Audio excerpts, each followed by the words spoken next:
ఈ రోజు వచ్చి పద్ధతి తప్పి మా ఇండ్లలోకి వచ్చి మా జాగాలోకి వచ్చి మా ఇళ్ళు కూలగొట్టి మమ్మల్ని నీడ లేకుండా చేశారు.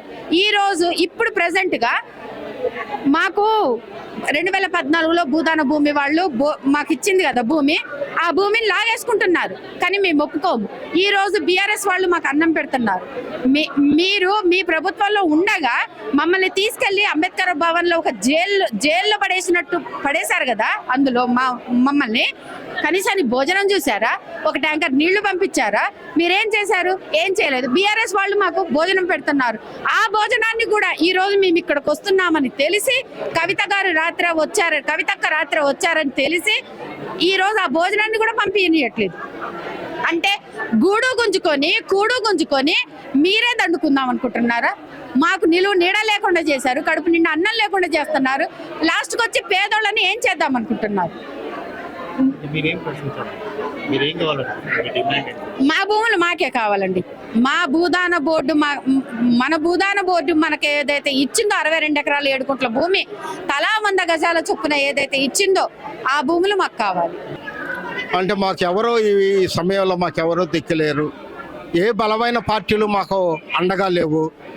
అండగా ఉంటున్న యొక్క బలమైన పార్టీ కాంగ్రెస్ పార్టీ పేదల పక్షాన పనిచేస్తుంది, పేదలకు ఇండ్లు కట్టిస్తుంది అనే విశ్వాసంతో ప్రతి ఒక్కరు కూడా అండి మీరు ఒక్కటే ఆలోచించండి. ఈ యొక్క యూసీఆర్ ఎమ్మెల్యే పార్టీ దాని అనుబంధ సంఘం గ్రామీణ పేదల సంఘం ఆధ్వర్యంలో ఆ యొక్క 62 ఎకరాల 7 గుంటల భూమిని భూదాన భూమి ఆ ట్రస్ట్ ద్వారా సాధించుకొని మరి ఆ 2000 కుటుంబాలకు ఇవ్వటం జరిగింది. అయితే ఎన్నికలప్పుడు మాత్రం ఆ 2000 కుటుంబాలు ఎవరైతే భూమి పంచిచ్చారో వాళ్ళకు ఓట్లే లేదండి. ఎవరైతే సాధించి 100 గజాలు పెట్టారో ఆ ప్రజలంతా వాళ్ళకు ఓట్లేలా కాంగ్రెస్ పార్టీ మీద నమ్ముకున్నారు. రేవంత్ రెడ్డి అన్నొస్తే శ్రీనివాస్ అన్నొస్తే తుమ్మల అన్నొస్తే మాకు మంచి ఇండ్లు వస్తాయి ఇదంతా అని చెప్పేసి వాళ్ళకి గ్రామీణ పేదల సంఘం వాళ్ళకి యూసీఆర్ ఎమ్మెల్యే పార్టీకి ఓట్లు కూడా వేయాల. వాళ్ళ ఓట్లు కూడా వేయలేదు. కానీ కాంగ్రెస్ పార్టీకి ప్రతి ఒక్క కుటుంబం అండి 1000 ఓట్లుంటే అక్కడ స్థలాలు పంచిన వాళ్ళకేమో 200 ఓట్లు పడ్డాయి. అక్కడ మరి స్థలాలు పంచిన వాళ్ళకేమో 1000 ఓట్లు పడ్డాయి. ఎందుకంటే కాంగ్రెస్ పార్టీ మీద ఉన్న అభిమానంతో చేశారు. కానీ తీరా చూస్తే ఏమైంది? 500 కోట్ల విలువ చేసే 62 ఎకరాలు 7 కోట్ల భూమిని స్వాధీనం చేసుకోవాలని భారీ కుట్ర పడింది. 3 మంత్రులతోటి భారీ కుట్ర అండి. అర్ధరాత్రి పూట ఆపరేషన్ చేసింది. రాష్ట్ర వ్యాప్తంగా ప్రజలందరూ ఫోర్సుని దించింది. 100లాది ట్రాక్టర్లు 100లాది మరి 1000 మంది మున్సిపాలిటీలు దించింది.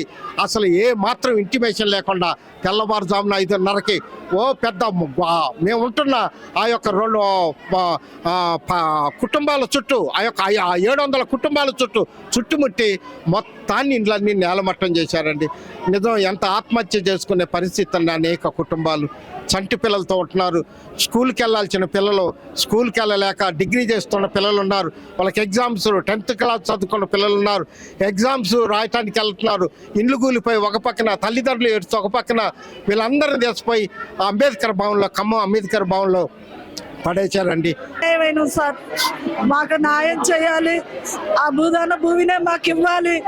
ఎందుకంటే 20 ఏళ్ళు మేము ఖమ్మం వచ్చి కిరాయిలకు ఉండటం, వారు మమ్మల్ని స్వీకరించి ఆ పేదల సంఘం మమ్మల్ని చేరదీసిందని సంతోషపడ్డాం. మా సొంత ఇల్లు వచ్చిందని మేము సంతోషపడ్డాం సార్. ఒక అనాథల్లాగా బతికిపోతున్నాం సార్. మా పిల్లలు ఇప్పుడు చదువుతున్నారు. బీడీ పాప మా పిల్లలే సార్. తనకి కాలేజీ కూడా బంద్ అయింది 15 రోజులు. ఎగ్జామ్లు కూడా రాసిందో లేదో తెలియదు సార్. ఈ బాధ మేము తట్టుకోలేకపోతున్నాం. చెట్టు కిందనే అక్కడ 4 రోజులు ఉన్నాం. ఎవరు దిక్కుదాసిన స్థితి. అనేకలు బంధువులు వచ్చి ఒక రూమ్ చూసి పెట్టినా కూడా మాకు నిద్ర పట్టట్లేదు సార్. మాకు ఈ టీఆర్ఎస్ ద్వారా జరుగుద్దా, ఎవరి ద్వారా జరిగిద్దా, మీడియా మిత్రులు మీ ద్వారా జరిగిద్దా, మాకు మాత్రం న్యాయం చేయండి సార్.